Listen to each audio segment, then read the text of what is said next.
Sin peros. Un momento de compartir, aprender y disfrutar. Espera lo inesperado con la licenciada Susana Rasinski.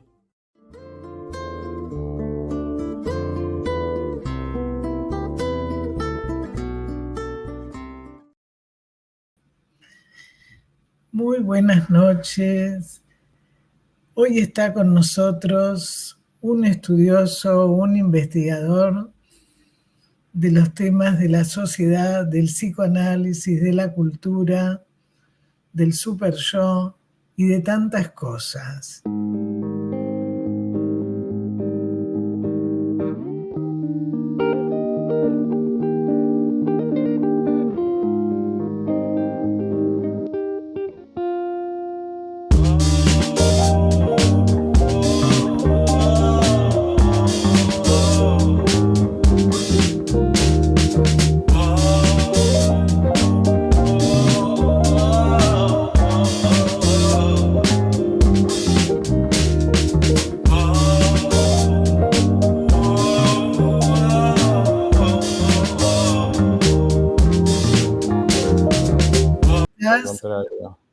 La última vez fue muy escuchado el programa fuera de la Argentina que te comenté, porque bueno, sos muy estudioso y sobre todo que cuando tratás un tema hay toda una investigación previa de distintos autores, histórica, como para ubicarnos también un poco en el contexto y después en la actualidad social, pero también clínica.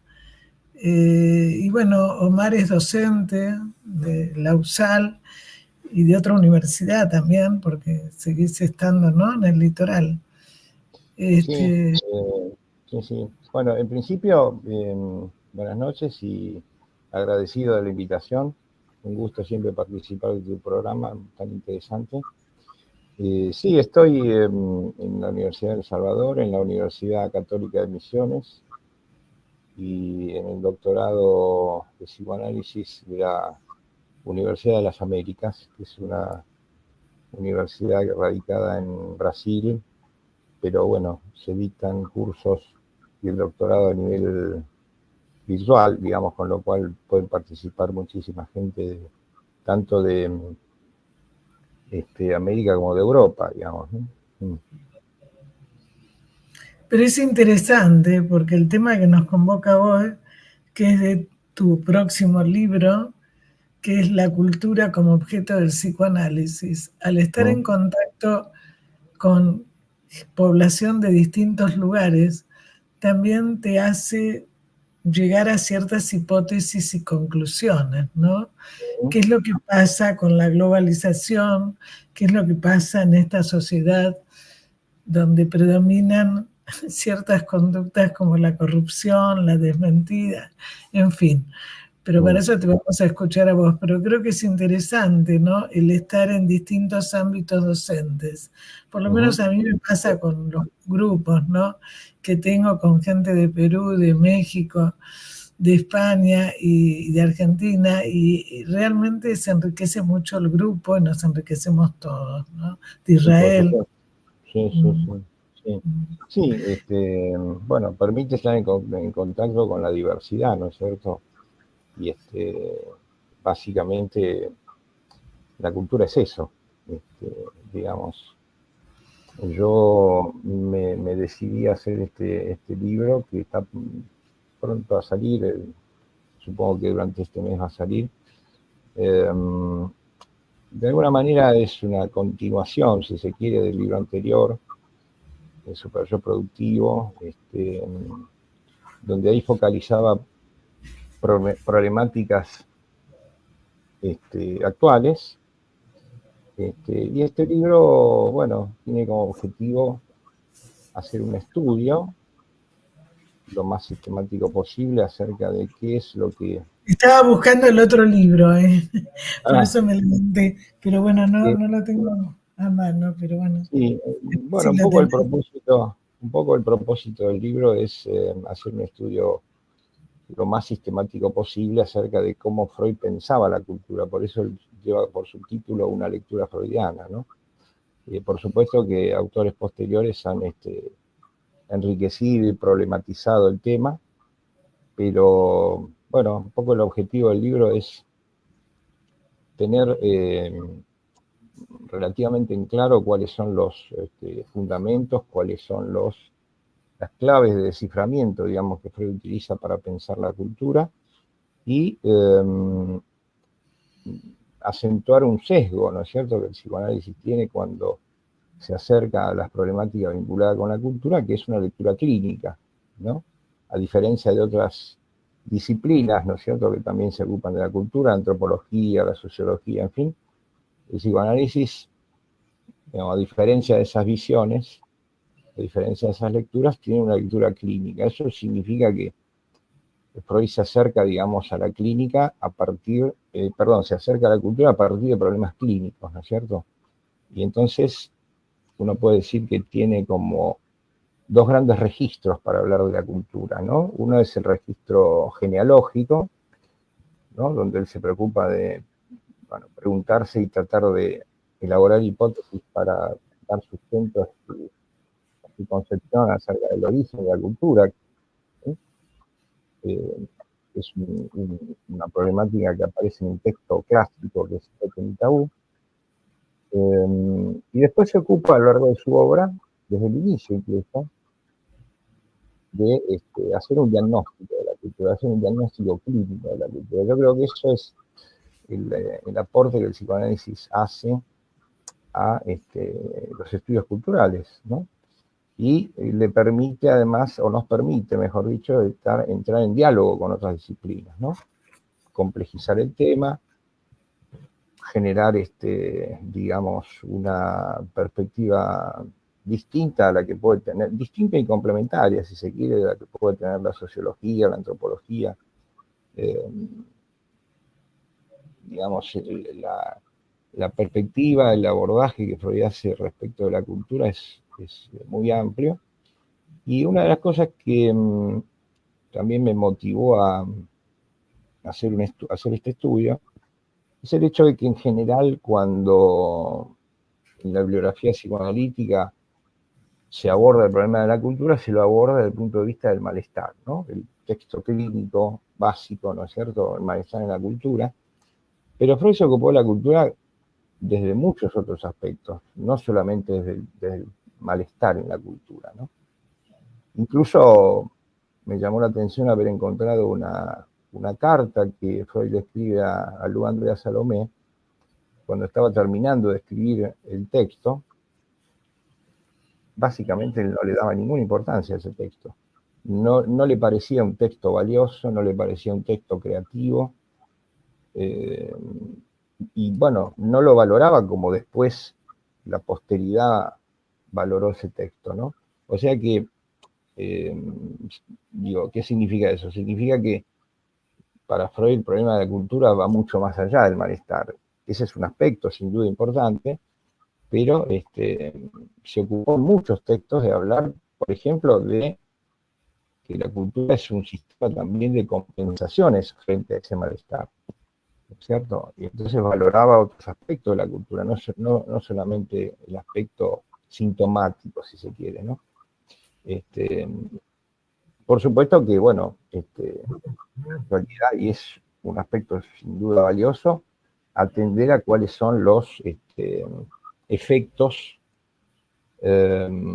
dañinos o efectos perjudiciales que tienen, por ejemplo, algunos ideales, ¿no es cierto?, que hoy en día están muy en boga, ¿no?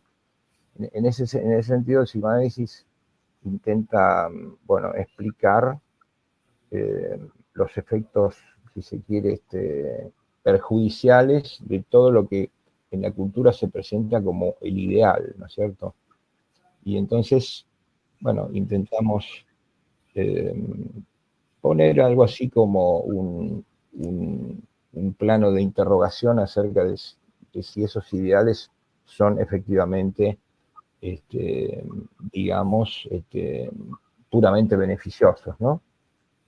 Desde la clínica nosotros vemos que hay ciertos ideales que producen efectos que a veces pueden ser perjudiciales. Muy patológico. Claro. Todo depende de todo el tema de las adicciones, como el tema de la exaltación del cuerpo, el tema de la no tolerancia a la frustración, el tema de la inmediatez, bueno, un montón de cosas, ¿no? Sí. Como vos decís, que me parece, digamos, interesante, quería decir otra palabra, que tiene que ver, digamos, un poco, ¿qué sería la cultura? Que va más allá de los efectos patológicos de la cultura, ¿no? ¿Qué sería para vos, desde el psicoanálisis, ¿no? Incluso hablas de un artículo de Freud, Malestar de la cultura, que es cierto, que digamos, ¿qué relación hay? Porque ahí nos quedaríamos solamente con los efectos psicopatológicos, ¿no? Claro. Pero el tema es, ¿qué entendemos nosotros por cultura? Y cómo, si tenemos en cuenta qué es la cultura como objeto, ¿no?, del psicoanálisis, creo que nos vas a ayudar, me parece, conociéndote un poco y lo que has escrito, comprender también cómo esto puede mejorar, cómo puede modificar la conducta también del ser humano y de los grupos. Porque si no nos quedamos solo con lo que no es, ¿no?, sino también con lo que tenemos, ¿no? Y que también creo que desde el psicoanálisis a veces no se ha tenido en cuenta, ¿no? Sí, me parece un punto importante el que marcás, ¿no? Mira, Freud tiene una definición que no sé si se puede llamar definición, pero es un punto de vista desde el cual él parte, ¿no? Él, digamos, define la cultura como el conjunto de operaciones, dice, que nos distancia de nuestro pasado los animales. O sea, él ahí hace una diferencia muy importante entre naturaleza y cultura, ¿no? La oposición, el binario con el que él siempre trabaja es la oposición naturaleza-cultura. Y por otro lado, una cosa que enfatiza siempre, es que la cultura consiste en, digamos, un sistema regulatorio de normas para la convivencia social. Eso es fundamental en Freud, digamos, ¿no? O sea que si uno tuviese que resumir estas dos cosas, la cultura es un sistema para protegernos de la naturaleza y para saber extraer bienes de la naturaleza, para luego ser distribuidos. Y por otro lado, un aspecto que él enfatiza permanentemente y que valora es que la cultura es un sistema de normas y pautas regulatorios, un sistema de leyes regulatorio de los vínculos humanos, de la convivencia, digamos, ¿no? Y en ese sentido, creo que lo que él enfatiza en el fondo, que es un problema que también es básico, digamos, en Freud cuando él piensa en la cultura, es la condición humana de desvalimiento, de desamparo, ¿sí? O sea, para Freud el desamparo y el desvalimiento, nacemos en estado de desvalimiento y desamparo, pero para Freud eso es como una matriz existencial del humano, ¿no? Y entonces la cultura es una suerte de sistema creado por nosotros, de alguna manera para protegernos de la naturaleza y para protegernos entre nosotros, ¿no? Porque ese sistema de leyes de convivencia justamente le da muchísimo valor, ¿no? Es lo que define en última instancia para Freud la cultura, ¿no? La ley, las pautas, las normas, que ayudan a protegernos entre nosotros, ¿no? Ese sería... Que ahí entraría, me haces pensar, ahí entraría, que vos lo hablás en el otro libro también, el tema de los rituales, de las creencias, de todas las ceremonias que van cambiando a lo largo de la historia, pero digamos como manera de mantener una cultura de una comunidad y de diferenciarse de otra. Sí, sí. Sí, claro. Bueno, una de las cosas que él, digamos, valoraba como patrimonio cultural, había tres cosas que él valoraba como patrimonio cultural, ¿no? La religión, la filosofía y la ciencia. O sea, decía él en algún texto, creo que el porvenir de una ilusión, son los tres grandes logros, digamos, ¿no? De la cultura: religión, filosofía y saber científico, ¿no? Y dentro de lo que es la religión, se inserta esto que vos traías, digamos, ¿no? La cuestión de los rituales, más allá de que un sujeto sea creyente o no, no importa. Es como que la religión define, ¿no? De algún modo un estado, un trabajo de cultura, ¿no? Por supuesto que esos rituales, ceremoniales van cambiando, no solo van cambiando con la época, sino que van cambiando también en relación a determinados grupos sociales, ¿no? Y a determinados estamentos, ¿no? Digamos, los rituales, los comportamientos, las maneras de relacionarse cambian en relación a las épocas y cambian también en relación a la geografía, digamos, ¿no? Sí, pero además, por ejemplo, en los adolescentes, en los púberes, lo que se ha visto cuando antes se iniciaba, digamos, sea con el bar mitzvah en la colectividad judía, o sea con la comunión o con diferentes, ¿no? Pero de alguna manera marcaba como un proceso.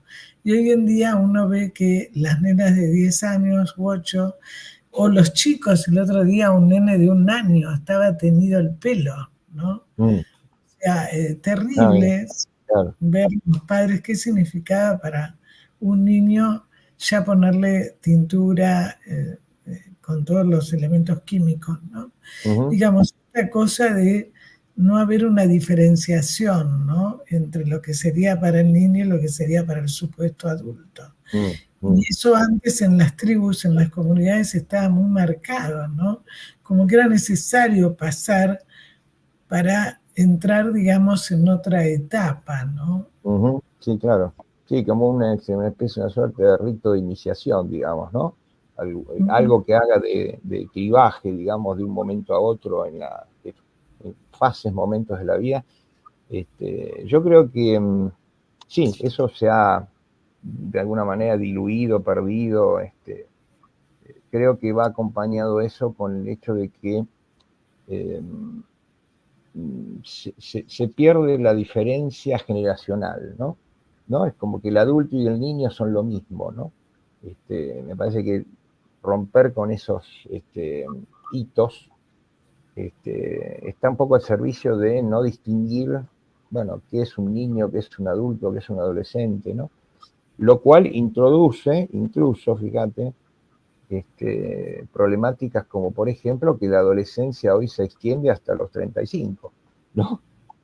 ¿No? Viste que hay, digamos, hay muchos autores que hablan, ¿no? De la extensión de la edad de la adolescencia hasta los 30, ¿no? Cuando antes la adolescencia finalizaba, por lo menos en nuestro ámbito, finalizaba, no sé, cuando se terminaba el colegio secundario, se hacía la conscripción, digamos, ¿no? Ahí había un hito, digamos, que marcaba el pasaje a la adultez, en todo caso, ¿no? El mundo del trabajo, en fin. En la actualidad eso es muy difuso, ¿no? Supongo que habrás tenido en tu consultorio, digo, por ahí, personas de 30 años que parece que todavía siguen en el mundo de la adolescencia, ¿no? De la adolescencia, ¿no? De la niñez, ¿no? O sea, donde de repente bueno. Eso uno ve que cuando tienen los chicos te dicen, yo trabajo con chicos y adolescentes, te dicen, quiero alguien para hablar. Está como un chico, Susana, está todo el día con el celular, con las noticias, con esto, o sea, no nos escuchan, ¿no? El tema es, digamos, que yo creo que sería importante que vos puedas definir, qué es lo que escribiste en el libro, un poco, ¿qué elementos definirían la cultura? ¿Qué cosas tenemos que tener en cuenta como cultura y cómo eso influye en nuestra formación, en nuestra educación y también en nuestra estructuración psíquica? Porque, por ejemplo, lo que estábamos hablando recién, cuando un chico siente que no tiene con quién hablar, entonces va a buscar en las redes con quién conectarse y ahí aparece, ¿no es cierto?, la trata de personas, los abusos, etcétera, etcétera, etcétera. Pero bueno, es como que también se metió en la cultura que, bueno, se entretiene, ¿no? Entonces, claro, en algunos momentos ha servido, como en la pandemia, para que muchos chicos no se suicidaran con los amigos virtuales. El tema es que o esto o lo otro, no como un complemento o como una ayuda, ¿no? Sí, bueno, a ver, es un tema muy, muy amplio como para definirlo muy sintéticamente. Yo creo que hay muchos aspectos a tomar en cuenta. Vos al principio hablabas de esta cuestión de la frustración, ¿no es cierto? De la demora, ¿no? De la frustración, ¿no? Hay una cosa, hay un aspecto que Freud siempre pone de relieve, como una condición de cultura, si se quiere, que es que el sujeto, bueno, aprenda a renunciar a la satisfacción inmediata y compulsiva, digamos, ¿no? No a renunciar a la satisfacción, sino a renunciar a la satisfacción inmediata y compulsiva. Y eso para Freud es, digamos, es una de las condiciones para que todo sujeto ingrese en la comunidad de cultura. Si eso no está, digamos, concluido, o si un sujeto no puede verse, digamos, o no ha establecido ese trabajo, no ha llevado a cabo ese trabajo psíquico, ¿no? Le resultará muy difícil integrarse a la comunidad de cultura, ¿no? Yo creo que ese es un tema que hoy está problematizando mucho, ¿no? Porque fíjate que, digamos, por ejemplo, las redes, el uso del teléfono celular, los chicos, ¿no?, que acceden a una cantidad de información, imágenes, y ¿qué es lo que promueve eso? Lo que promueve es la absoluta inmediatez, ¿no? Yo quiero, ¿no? Quiero y miro, quiero y hago un clic y consigo tal o cual información, tal o cualquier imagen, ¿no? Me conecto con tal o cual persona, si bien hago un movimiento de dedo, hago clic y, ¿no? Eso me conecta, digamos, hay como cierta ilusión de inmediatez, y se introduce incluso la idea de que la frustración es dañina, ¿no? Como si se introduce ya hace tiempo, ¿no? Se introdujo esta idea de que la frustración es dañina. Que Te no hay que dicen, ¿por qué hay que sufrir, no? No, yo tengo ganas de comer comida china, hago así y ya está. No. Entonces, el tema es, cuando no podés, como está pasando en este momento, no solo en nuestro país, ¿no? Cuando la gente no puede comprar lo que quiere en su mayoría, ni puede acceder a lo que quiera. Que esto ya lo hemos vivido en el 2001 en nuestro país, ¿no? Donde se han producido muchas separaciones cuando no se podía seguir mandando al chico a la escuela o lo que fuera, ¿no? Digamos, donde se le enseña a que es la cosa mágica omnipotente, ¿no? Todo se puede. Y bueno, obviamente el chico cada vez crece más indefenso, ¿no? Porque también como sociedad, cuando uno espera a que el Estado te dé todo, ¿no? No que se organice, sea responsable y actúen los tres poderes separadamente, ¿no? Y en conjunto. Entonces es como que también depositamos que el otro haga todo cuando en realidad todos tenemos que hacer, ¿no? Compartir también, ¿no? Sí, claro. Sí, yo creo que hay una cuestión ahí, bueno, no casualmente, muchos autores, fíjate, que ponen el acento en que una de las patologías más difundidas, no sé si hasta qué punto hay estadística, digamos, pero una de las patologías más difundidas es la depresión, digamos, ¿no? Digamos, justamente por ¿no? Porque por un lado se promueven determinados ideales que sobre todo tienen que ver con el consumo y con el tener, ¿no es cierto? ¿Mm? Y cuando el sujeto, digamos, se encuentra ante ciertas dificultades para conseguir eso que, bueno, el discurso social dice que hay que conseguir, de acuerdo a las condiciones subjetivas de cada uno, puede caer en una depresión, ¿no es cierto? No estoy diciendo que ese solo sea el único motivo, ¿no? Pero hay, digamos, hay un contexto social, ¿no? Cuando hay escasez, ¿no? Hay sujetos que no pueden tolerar, ¿no? Verse enfrentado a una frustración que le plantea la realidad, digamos, ¿no? Eso es complicado. Y creo que uno de los errores, si querés, entre comillas, es promover esta idea de que no hay que frustrar, ¿no? O sea, yo creo que la educación en un punto tiene que conducir a que el sujeto, bueno, aprenda que no todo es posible, digamos, ¿no? Lo que pasa es que a nivel social, viste, se promueve otro discurso, que todo es posible, que todo ya, que todo se tiene que conseguir, que ¿no? Lo que querés lo tenés ya, ¿no? Pero además me parece que das pie a algo que dijiste hasta el principio, cuando Freud, a partir de la clínica, ve lo de, digamos, cómo atraviesa la cultura en la clínica, ¿no? Cuando la persona se siente que si no se viste, no va a los lugares que va la mayoría, o no hace, o no va a comer, o lo que fuere, ¿no? Se siente que no es nada. Entonces ahí estamos hablando justamente de un yo que no existe, que es un falso yo, no es un falso self, es un ser sobreadaptado, o sea, no es un yo real que, bueno, no tendría mayor problema si no tiene la ladera como tiene la vecina o si no va a comer al mismo lugar, ¿no? Esa cosa de sentirse que no es nada en relación que no lo van a aceptar. Y eso tiene que ver más con algo interno, no tanto, digamos, con lo social, ¿no? Con lo cultural. Sí. Lo que pasa es que yo creo que, por ejemplo, yo creo que Freud pensaba al sujeto, dicho en sentido amplio, como un sujeto sociopulsional, digamos, ¿no? O sea, están las dos cosas, o sea, está lo social y está lo pulsional, si querés, lo individual, lo particular, ¿no es cierto?, específico de cada uno.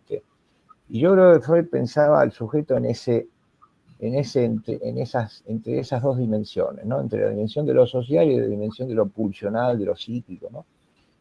Y lo que vos me parece que traes, de alguna manera, es algo que él aborda tangencialmente en Psicología de las Masas, ¿no? Esta cosa de la masificación, ¿no es cierto?, que él la pone encarnada en un líder, ¿no es cierto?, pero hoy puede estar encarnada en ciertos ideales, ¿no es cierto?, que produce y que generan un efecto de masa, ¿no?, al cual parece que todos tenemos que adherir, ¿no es cierto?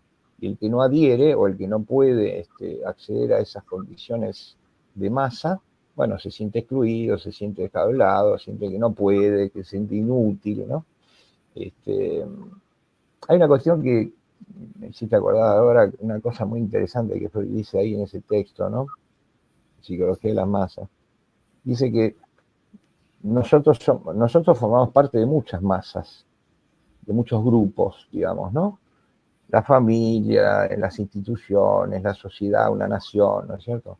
Dice, pero a pesar de eso, dice Freud, el individuo, a pesar de eso, puede lograr cierto grado de originalidad, ¿no?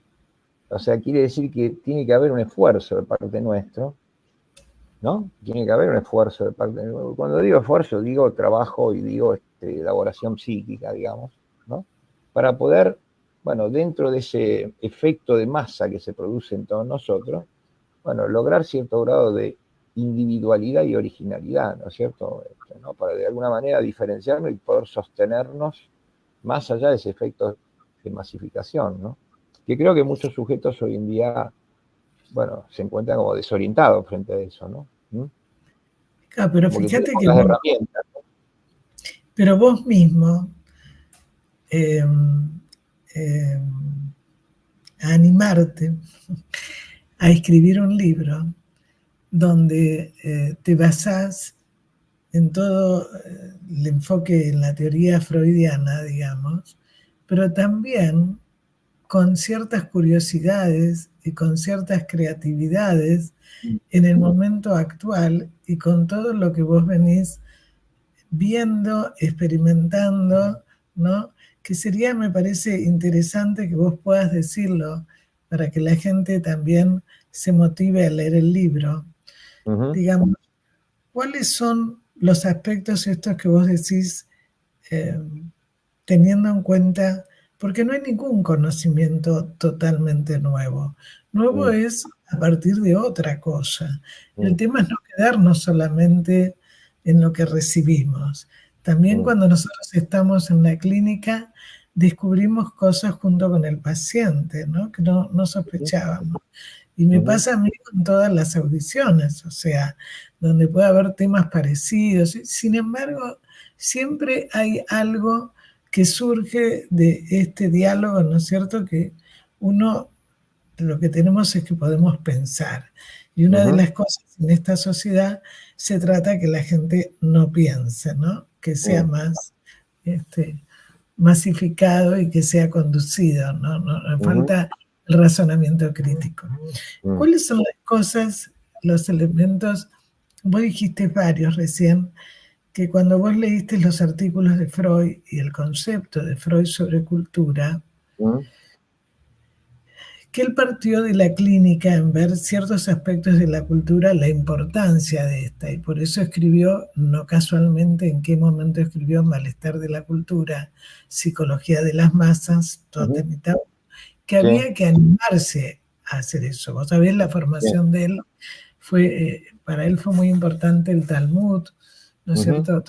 Ciertos conocimientos judaicos, pero también, bueno, poder llegar a decir qué significaba, ¿no? Moisés y el monoteísmo. Es decir, esta cosa de lo mágico, lo omnipotente que vos mencionaste también. ujú, ¿Cuáles ujú, serían los aspectos que vos seguiste indagando y que vos escribís en el libro, mm, mostrás en tu libro? mm. Bueno, muchas cosas, ¿no? Si vamos a cuestiones de actualidad,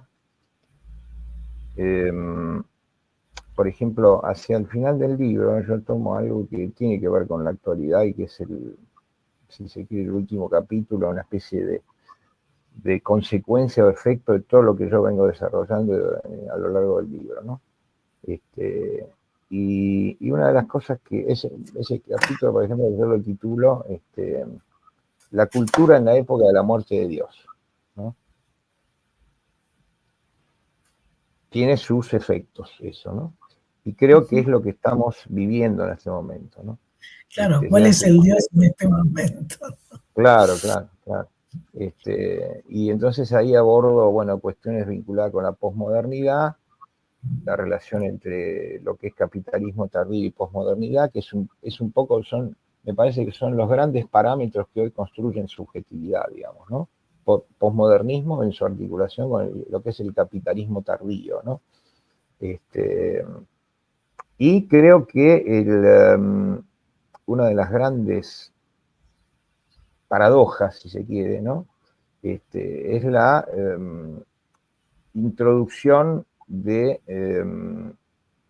todo lo que tiene que ver con las redes, Internet, que tiene su costado muy positivo, pero también tiene su costado negativo, dañino, y todo depende de las capacidades que cada sujeto tenga de vérselas y de relacionarse con eso, ¿no? Creo que la tecnología en la actualidad tiene esa vertiente paradójica, ¿no? Es muy positiva, nos permite infinidad de cosas, nos da infinidad de posibilidades, pero bueno, todo depende de las condiciones y las capacidades que cada uno tenga para poder manejar y no dejar y no permitir ser manejado por eso, ¿no? Porque yo creo que una de las grandes dificultades o paradojas, si se quiere, ¿no? Es que la tecnología por ejemplo, una cosa que trabajo ahí también es, la tecnología nos da cierta ilusión de autonomía, ¿sí?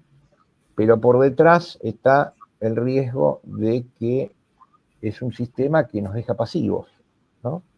¿No? Es como que en algún punto nos da autonomía, pero también nos hace dependientes, ¿no? Sí, además hay estudios hechos que justamente dentro de un mes más o menos tengo que dar una charla sobre inteligencia artificial, aprendizaje y cuerpo, ¿no?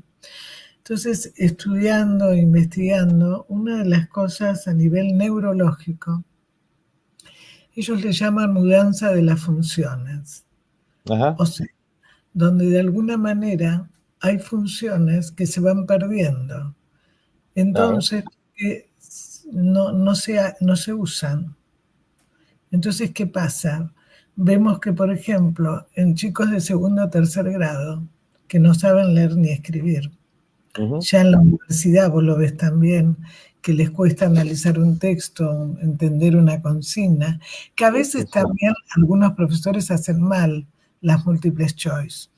Me ha tocado a mí también asesorar en una facultad qué pasaba que los alumnos no rendían y estaban mal hechas las evaluaciones, ¿no? O sea, esa cosa de poder poner muchas preguntas y no saber cuáles, entonces sacar una parte, bueno, no quedaba bien la consigna, daba confusión. Entonces lo que ellos explican, que es lo que nosotros vemos, que justamente se ha perdido toda la parte de exploración, nosotros le llamamos psicopedagógica, pero toda la parte, digamos, evolutiva. Es decir, el chico tiene que explorar, tocar, entonces si no sabe arriba y abajo no va a saber derecha e izquierda. Entonces, ¿qué pasa? Con el método de Mila Ferreiro, que yo no estuve de acuerdo, y lo expliqué esto ya hace muchos años, cuando yo estaba como jefa de psicopedagogía en el hospital de Mar del Plata, que se le decía al chico que escriba como puede, y todo de imprenta. Entonces, ¿qué pasa? Se ha perdido lo que es el tiempo, el espacio, el ritmo, todo lo que se enseña en el jardín de infantes, que tiene una base, porque para todo eso es ir más complejo. Yo no puedo saber los meses del año, como pasa con un chico de 12 años, si no sé otras cosas. Entonces, ¿qué ocurre? Con la inteligencia artificial, con las redes, me lo hacen, que a veces se equivocan. Por supuesto que hasta ahora lo hacen humanos a los programas. A veces, hace muchos años, cuando empezó todo esto, nosotros lo llamábamos en Ciencias de la Educación las máquinas de enseñar, ¿no? Se llamaba así.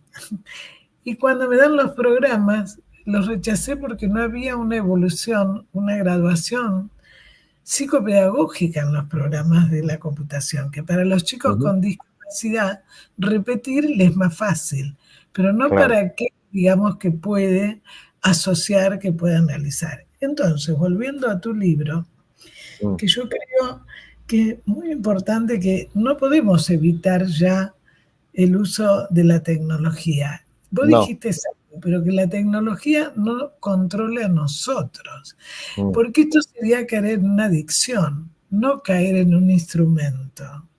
Exactamente. Y cuando vos decís que me pareció genial el título del último capítulo, el lugar de Dios, ¿no?, en esta cultura, ¿en qué lugar se lo pone a ese Dios omnipotente que puede todo, que nos da todo, que nos condena y nos absuelve, ¿no? O sea, es una cosa ilusoria. Sí, sí. Mira, me parece que algo a tener en cuenta ahí, o a pensar, o bueno, el psicoanálisis creo que tiene bastante para aportar en eso, ¿no?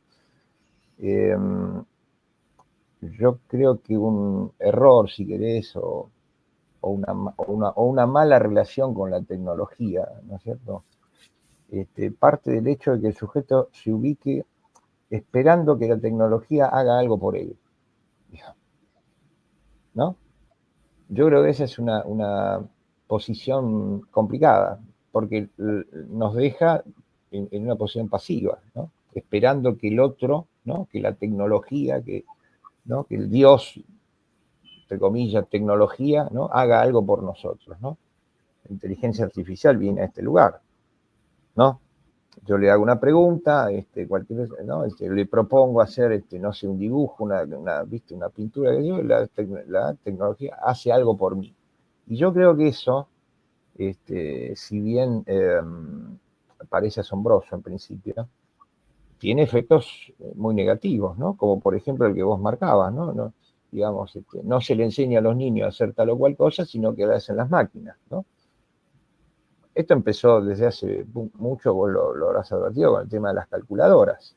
Sí, por eso te dije, el ¿No? artículo es de hace más de 30 años, o sea, Claro, Lunsan hablaba de las máquinas de enseñar. Lo que claro. ocurre es que vos dijiste también otra cosa que me parece importante para que la gente pueda leer tu libro, ¿no? Mm, Digamos, el poder diferenciar dónde estamos nosotros en esta cultura, cuáles mm, son los elementos de la cultura que podemos aprovechar, incluso de la tecnología, ¿no? mm, El poder conocer distintos lugares del mundo, diferentes aspectos, pero que no que suplante la vivencia de tocar, de mm, experimentar, de mm, sentir, ¿no? mm. Porque eso Sí, también lo tratás en el libro.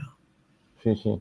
Sí, y además me parece que este aspecto de la pasividad, que es un riesgo, este, está el otro aspecto que también creo que es un riesgo. Cuando digo riesgo, digo que son cuestiones, me parece, a trabajar y a poner un poco la alerta en eso, ¿no? El otro aspecto es separarnos de la realidad, que es como un poco lo que vos decís, digamos, ¿no? Viste que hay muchos chistes o bromas que aparecen de, en gráfica, por ejemplo, ¿no? Gente que está ante un paisaje, pero mira el paisaje a través del celular. No está mirando el paisaje, sino que está mirando el teléfono, ¿no? Como el teléfono le entrega ese paisaje, ¿no? Es decir, como yo creo que el problema es cuando la tecnología es un elemento de mediación y nos obstaculiza nuestra relación con la realidad, ¿no es cierto? Bueno, digo, sin ir más lejos en los ejemplos, mucha gente, vos lo advertirás, está reunida en un, no sé, en un bar, en una confitería, en lo que sea, está cada uno con su celular y no hay vínculo con el otro, ¿no? ¿No? Digo, ahí me parece que eso, bueno, resulta perjudicial a largo plazo, ¿no? En ese punto es cuando me parece que la tecnología nos termina dominando, manejando y, ¿no? Dejándonos en una posición aislada y pasiva, digamos, ¿no? Me parece que es un tema a tener en cuenta y hay mucho trabajo ya escrito sobre eso. Eh, y después está toda la cuestión que vos mencionaste también, ¿no? En relación a la novedad, a lo nuevo, ¿no? Que se propone. Pues fíjate que, por ejemplo, una de las cuestiones que, inclusive en el libro lo marco eso, ¿no? La idea de proyecto de vida, ¿no? Ha sido sustituida por la idea de innovación, ¿viste? ¿No? O sea, ¿no? Viste que la gente ya no, es como que no tiene un proyecto de vida, sino que tiene que innovarse, reinventarse, ¿no es cierto? Reinventarse permanentemente, ¿no? Como que no hay un horizonte, ¿viste? Para que la gente proyecte su vida a futuro, ¿no es cierto? Todo tiene que ser, bueno, más o menos a corto plazo, ¿no? Yo me reinvento para la semana que viene, para el mes que viene, durante estos 6 meses, digamos, ¿no? Y entonces, digamos, me parece que se incluye la necesidad de innovarse y de reinventarse, pero no de proyectarse en el futuro, ¿no? Por ejemplo, creo que ese es un punto que es muy Ya, importante me para... parece muy importante porque nosotros lo vemos como docentes, ¿no? Mm, Eh, Vos sos un poco más joven que yo, pero nosotros estábamos no, no acostumbrados tanto, ¿no? Bueno, estábamos acostumbrados a que estábamos en un grupo de estudios, nunca era de 3 meses o 6 meses. Es decir, y si estudiábamos, por ejemplo, Freud, estudiábamos Freud.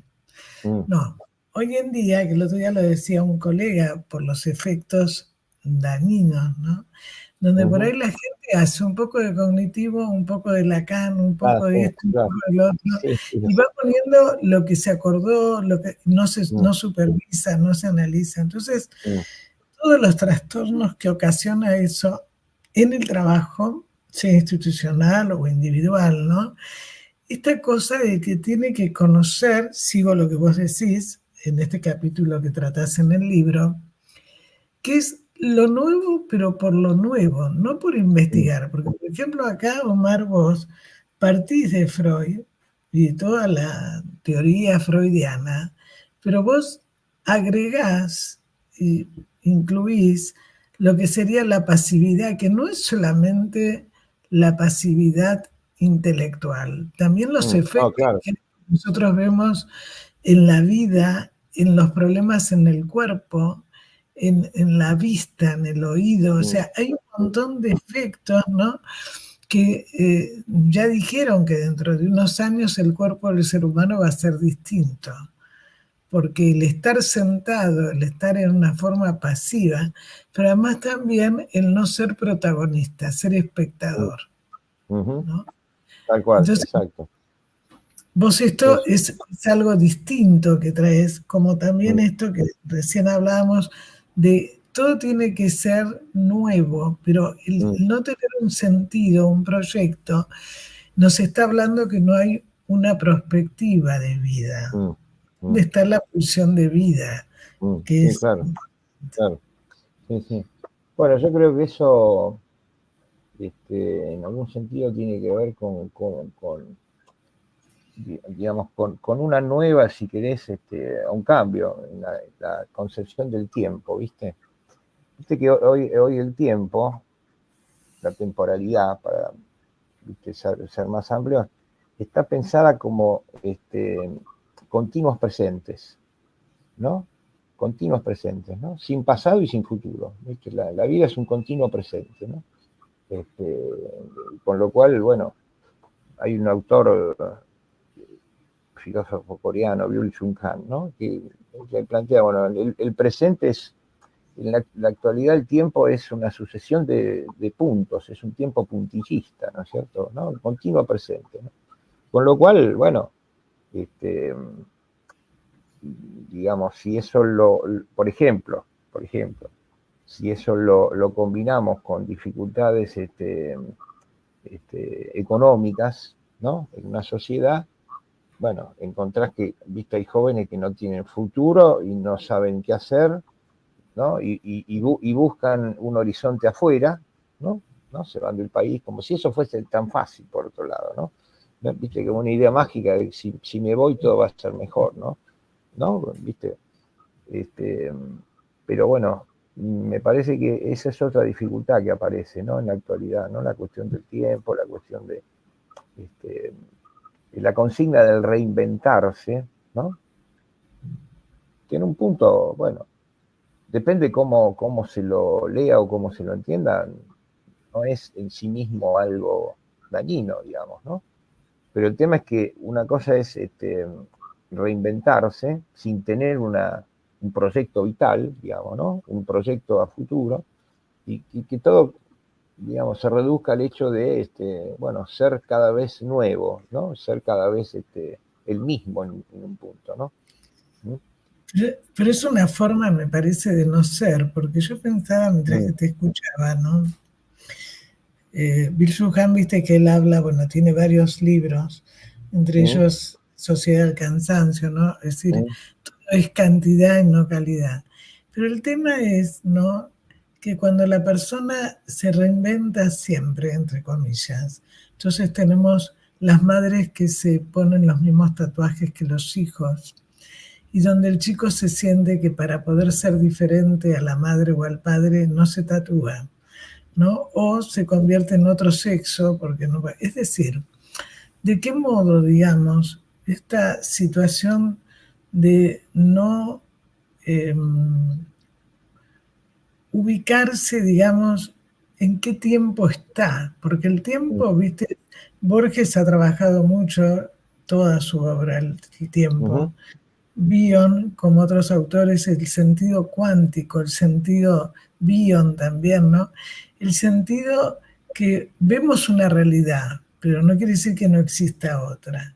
Acá el problema es cuando la persona parcializa, fragmenta, segmenta y cree que esa realidad, yo soy, ¿no?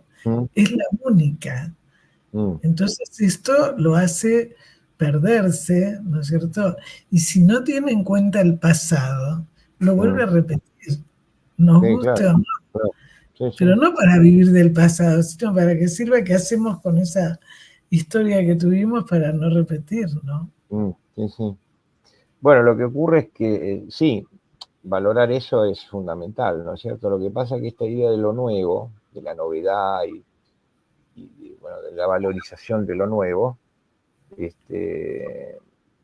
lleva incluido, bueno, que la historia y el pasado hay que dejarlos atrás y no hay que volver a eso, no hay que pensarlos, no hay que reelaborarlos, digamos, ¿no?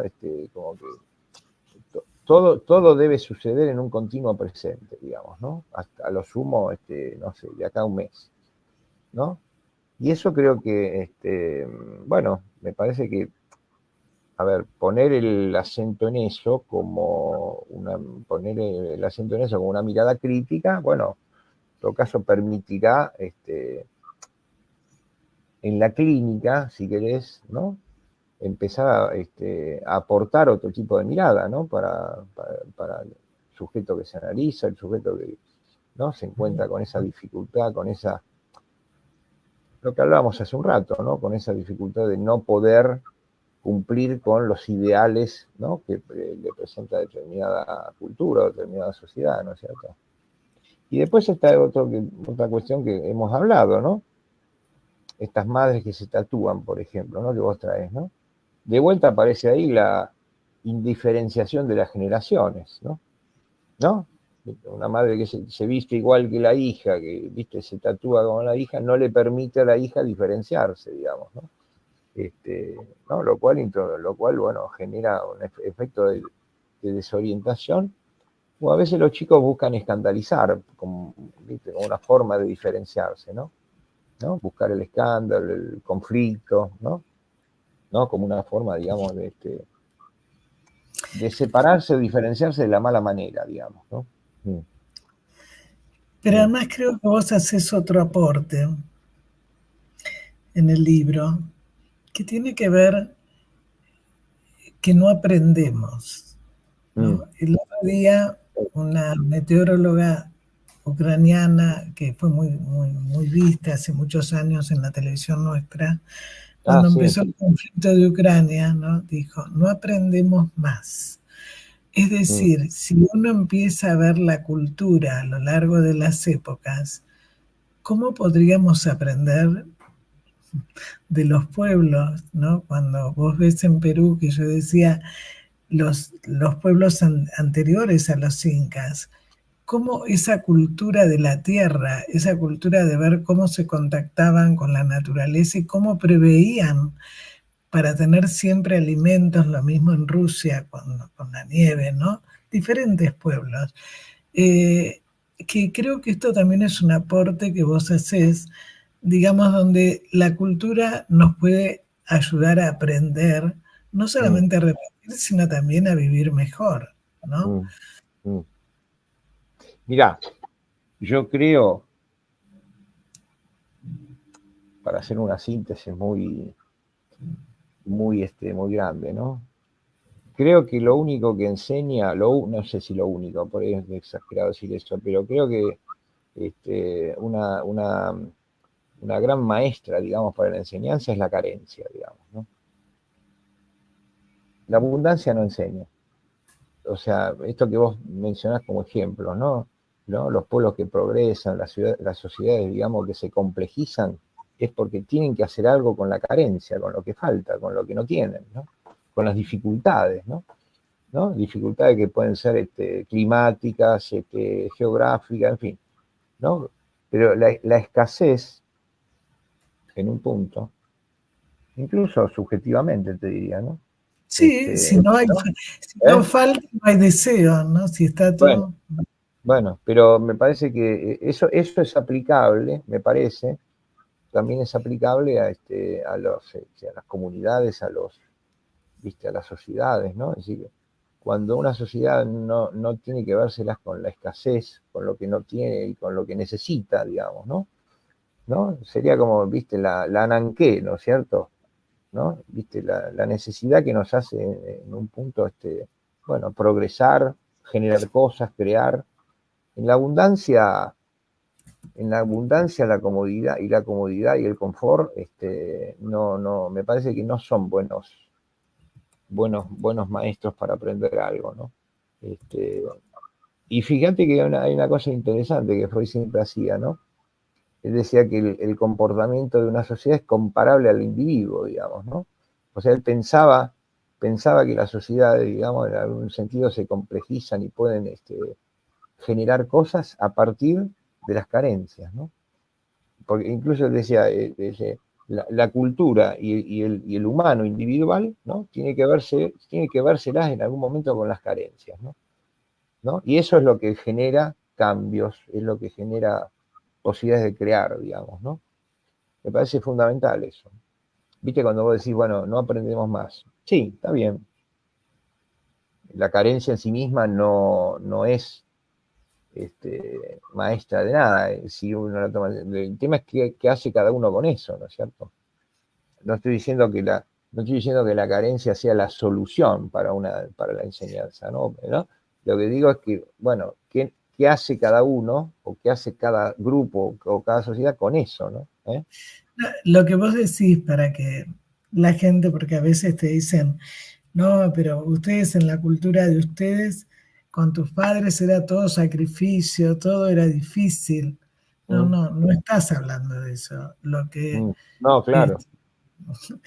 Este, lo que Omar está hablando es cómo cuando no tenemos algo, utilizamos más la creatividad, la Ujú, inteligencia. ¿No? Un chico exactamente, hoy no sabe prender un fuego. exactamente. Entonces Claro. el tema es cómo se agilizan las funciones mentales, ¿no? Ujú, Y la satisfacción de que, bueno, no hay agua, ¿cómo puedo extraer agua si en un lugar que estoy no tengo agua? ¿No? ujú, O cómo sí, puedo sobrevivir. exactamente, exactamente. Pero aparte, te diría hasta en los mínimos detalles, ¿no es cierto? Este, vos fíjate que, por ejemplo, bueno, vos lo verás eso, ¿no? Hoy los chicos no saben redactar, no saben expresar una idea, no saben argumentar, ¿no? No saben buscar una palabra en el diccionario. No, fíjate, ¿no? Digo, parecen cosas elementales, pero cuando, cuando hay muchas cosas facilitadas, cuando hay demasiada facilidad para las cosas, ¿no? Digamos, bueno, nadie tiene necesidad de generar nada nuevo, distinto, de vérselas con... No estoy hablando de que tengamos que vivir en un sistema de carencias y de puro sacrificio, no me estoy refiriendo a eso, digamos, ¿no?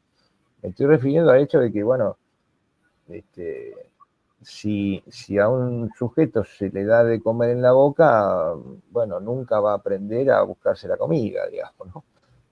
O sea, hacer algún movimiento, viste, que lo saque de esa, bueno, de esa burbuja, ¿no? Y me parece que ese es un punto muy importante. Eh, por ejemplo, bueno, que de alguna manera volviendo a lo que hablábamos y vos mencionabas, esta cosa de la frustración, ¿no? Bueno, en un punto, viste, la frustración, la carencia, ¿no? Ciertas privaciones, ¿no? Hacen que alguien, bueno, se movilice como para generar algo, ¿no es cierto? ¿No? Para estimular la creatividad, si querés, ¿no? Cuando tenemos toda a la mano, eso tiene efectos dañinos, ¿no? Bueno, se nos fue el programa. Te dejo, Adrián, mostrar, por favor, la tapa del libro para que la gente lo tenga. y de alguna manera te agradezco, Omar, y cerrar el programa con lo que te parezca. A ver, ¿por qué habría que leer el libro? Bueno, en principio, bueno, agradecido a vos, ¿no? Por el espacio, por el tiempo y por la charla amena que solemos tener, ¿no? Y en relación al libro, diría que, para decirlo en 2 palabras, digamos, es un libro interesante, imprescindible, para tener algo así como los fundamentos de los cuales pensamos la cultura y las problemáticas de la cultura en la actualidad incluso. Pero el libro brinda como los fundamentos, ¿no?, necesarios como para empezar a pensar, a interrogar problemáticas de la actualidad, digamos, ¿no? Digo, no es un libro histórico, no es un libro que se queda en lo que Freud dijo, no, sino que lo que intenta es poder utilizar de esos elementos para pensar la actualidad. Ese sería un poco el resumen, y en todo caso el sesgo, bueno, interesante y valioso del texto, ¿no? Muchísimas gracias por el espacio. Un abrazo y nos encontramos nuevamente. Igualmente, saludos para todos. Gracias.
Sin peros. Un momento de compartir, aprender y disfrutar. Espera lo inesperado con la licenciada Susana Rasinski.